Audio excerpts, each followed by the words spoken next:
Hey there, it is Faith Talk Live. I'm Rick Probst. And I'm Dan Ratcliffe. Always a pleasure to catch this guy. He's pretty amazing, and he's everywhere. You never know when you might catch him in the car driving, trying to do the Which we show. did. But hey, he's there in his home office, and we're glad Yes, sir. to catch him. Dr. Paul Cannings, Power Walk Ministries. You hear the good doc Monday through Friday here at Faith Talk Atlanta.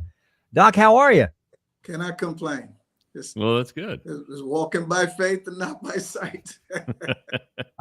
This morning when I was doing show prep, I said, well, you know what? I've got the email about Dr. Cannings. I'm just going to go ahead and Google him and see what else I can find that's coming up. Is there a new book or is he going somewhere? Of course, I ended up on the website.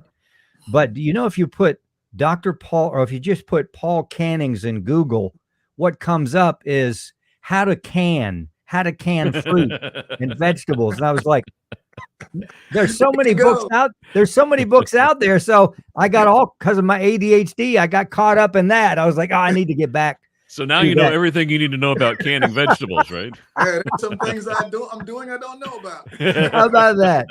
Dr. Paul Cannings, love what he does. Love the show. I did find my way to the website eventually, and I was watching the Built to Last video. It's about 3 minutes and 36 seconds long, and it's packed with amazing. I love, Doc, what you said about Built to Last, abiding in Jesus, the framework of God, and just it was so well. You know, I mean, 40 years I've been following Jesus. I've heard people talk about abiding. I've preached messages on abiding, but thank you for clearing it up and making it so powerful and simple that even a radio talk show host can do it. It's so good. Hey, if you get a chance, check out those videos. There are tons of them there. Powerwalkministries.org. It looks like they're all pretty short, but they're really packed with good stuff. Now, on to you there, sitting there in the office. Doc, how are you? What's going on? I can't complain. You know, Power Walk is gearing up to go to Africa. So we're excited about that. We're able to get a good team together from different parts of the country and somebody from outside the country. We're going to take a good team to Rwanda coming up in October. And we're going to be doing a mini conference in training pastors and leaders in Ohio, Hampton, Ohio. So God is opening up doors as a result of COVID kind of not being as difficult for churches and for ministries like TL Africa. So we're excited to get back on the road and serve God at the heartbeat that he's called us to. So for those who don't maybe know what's going on in Africa, what kind of work are you guys going to be doing in Rwanda? What things are the needs there right now? Well, by the grace of God, we have been going to Africa now for 20 years, training pastors and leaders. Trained over 2,000 pastors and leaders over the last. My gracious. And what God has done is He allowed a ministry to develop out of that called TL Africa, led by Dr. Faustin Thomas Shabora. And he is a graduate of Biola University. And in all these years, he's been able to come over, become trained at Biola University. His wife the same way, get a master's degree in urban planning, and then he's gotten a PhD degree. So now we've collaborated with several churches and pastors, formulated TL Africa, and now we're finishing up building a university that's going to train people from probably about maybe 4 or 5 countries on the continent of Africa, including the Congo, Burundi, Uganda, Kenya, and obviously Rwanda. That conference center is about 3 or 4 months from finishing. We spent a lot of time raising money, mostly led by Dr. Faustin.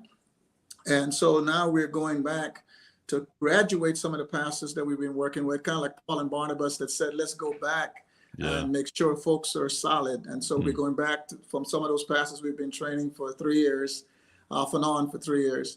And we're going to solidify that and help to raise some more funds to finish up the university so that we can serve pastors continually through the university. I wouldn't personally be there serving them, but we will be sponsoring as a church and Power Walk different missionaries that will go in and train. So the training will not be for one time when we go in for a week or so.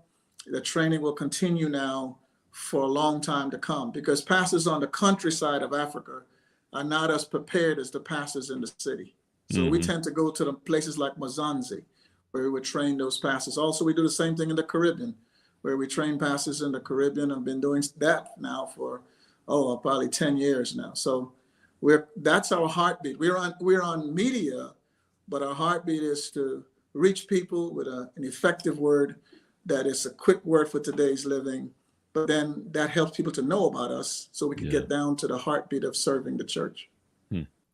Doc, talk a little bit about what you see God doing in not only Africa, but the Caribbean, because you know that all of us here, we get kind of distracted with what's going on. Of course, we have, the war in Ukraine.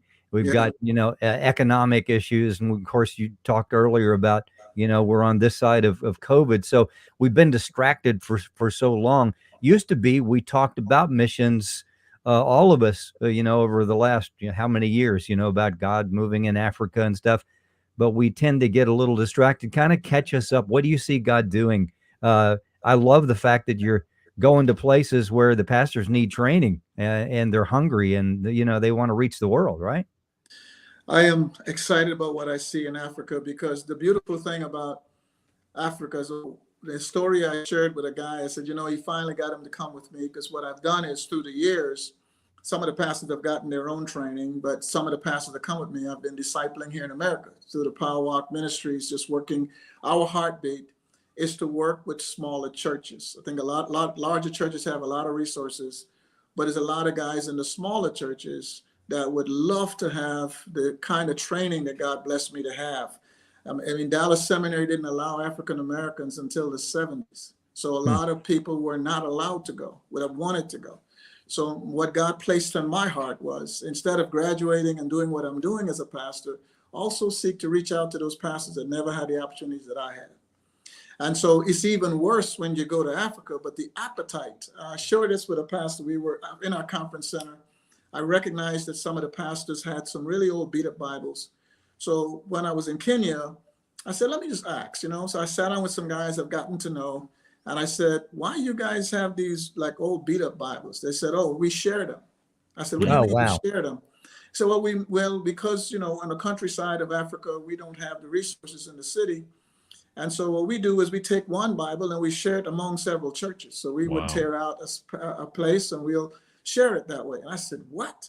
I called back into America. I called the church and I said, hey, send us some money, because I want to purchase over here in their language Swahili. And I told the pastor, I said, listen, I want you to watch this. At the end of this conference, when we finally get these Bibles here, I want you to watch this. And those guys were holding those Bibles like they were holding their babies. Wow. That's how they were holding those Bibles. And I told some of them had tears in their eyes because they finally had their own Bible. Wow. And when we asked where's some of the guys, they had a break and we had to, where's some of the guys? We went down to they had a city center. And we went down there and found those guys taking the training we had, and they were sharing the gospel and working with other pastors that they know lived in the community, showing them what is going on. So that they will come the next year. And then some of them went back to places like Uganda, and they started their own institute from the notes we were providing to them over those years. So the beautiful thing about Africa is what Christ wanted, and in the Caribbean, is that once you get somebody fired up, you don't have to say, go, do this, do that. I mean, they're like gone. All you had to do was provide them the material and they were gone. Wow. The beautiful thing that inspired me to make me go, not just do training here in America, but to go to Africa, the Caribbean, and serve, because you're multiplying all over again. And you're doing it without having to do it yourself. Wow. My gracious. The things that we take for granted. I mean, I can't tell you how many Bibles I have laying around my house, and these guys are having to share them, and just you say they hold them like a baby after they get a new one. That's just how we should cherish the Word of God. Wow, I love that. That was passionate for me. And the guy I had standing next to me, he couldn't believe it. Oh, come on, man, Bible. I said, no, you're thinking. Yeah. You're thinking like an American. Right. Yeah, right. So just for a minute, just watch me. He said, I said, don't you have to do anything. Just wait till the end of the conference when these Bibles get here. And we passed them out, and they were literally packed into that center waiting for their Bible. And by God's grace, we had the right count. So everybody had their Bible, and they would not let that Bible go. They would go take in Kenya, they have to have a cup of tea, you know. Yeah. They'll take the cup of tea, and they'll have their Bible in one hand and the cup of tea in the other hand. They would not leave it on the bench. Wow. Good for them. Wow. That is so awesome. Dr. Paul Cannings, you can check out Powerwalk Ministries, a show on Faith Talk Atlanta Monday through Friday, powerwalkministries.org. I'm sure folks can go there if they'd like to help financially with trips like this, of course, with your messages on the radio and all around the world, your video and your radio. So go to powerwalkministries.org. Real quick, Doc, what's next? What's coming up after your trip for the rest of 2022, 2023? We go to the Caribbean, to St. Martin, and we are going to be doing a consultation there because one of the pastors that I was serving with for a long time now, and he wanted to we decided to do a transition in his church from the leadership structure and all this other stuff. So after about 5 years, he's built a new building. The church is flourishing, and he wants to use the church as a model for what we're trying to do to Powerwalk Ministries to the rest of the Caribbean. So I'm going to finish up all that training we've been doing off and on for the last 5 years. Wow. Love that. Thank you for what you do, Doc. You and your team, we know you don't do it by yourself. You'd be the first to say that, but thank you for spearheading that and touching so many lives. Hey, listen to the show. We definitely want you to do that. Watch the videos there, even the one I talked about earlier, Built to Last. It's really, really good. Powerwalkministries.org, the best place to go to find out more. Let's take a break. We'll be right back. I'm Rick Probst. And I'm Dan Ratcliffe. This is Faith Talk Live.